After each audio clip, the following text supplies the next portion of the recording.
Ну, на самом деле, для Росії попередній президент був це найкращий президент, який міг би бути для Путіна.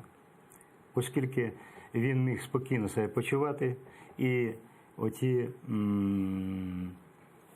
процеси, які відбувалися в нашій державі, і те, як ми бідніли, те, як процвітала корупція, в тому числі і в оборонній сфері, це все тішило Путіна. І для російського... Ви про які роки говорите, що процвітала корупція? Про 2014-го? Останні роки. А до того не було корупції? Була корупція. Ви були очільником Генштабу, була корупція? Була корупція. Велика? В державі.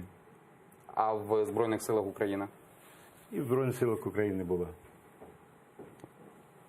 Що гріха таїти? Якщо порівнювати два періоди? Розумієте, я вам повинен сказати наступним чином. Бюджету у 2012-2014 роках вистачає, бюджет, який виділявся на Збройні Сили, десь біля 94% він йшов на утримання Збройних Сил. Утримання, не на розвиток. Тобто нова техніка не розроблялась, нова техніка не закуплялась. Достатні матеріали... Вона розроблялась, вона просто йшла на експорт. Експортні контракти були. Це сфера Укроборонпрому, просто це не закупляло Міністерство оборони України. Україна співпрацювала з різними країнами. Співпрацювала, але що вона продавала? Вона продавала те радянське, яке знімало з озброєння, надлишкове майно, вона його ремонтувала і продавала. Чому? Коли розпочався 2014 рік, вона мала контракти щодо нових машин. 3-й БТР, БТР-3РК, 4-й БТР. Вони йшли в Таїланд, були контракти і так далі, як тільки розпочалась війна. Не можна вже так говорити, що Україна нічого не робила нового. Вона робила, просто, можливо, не так вже багато, як зараз. Наскільки це нове? Це нова продукція. Яка продукція?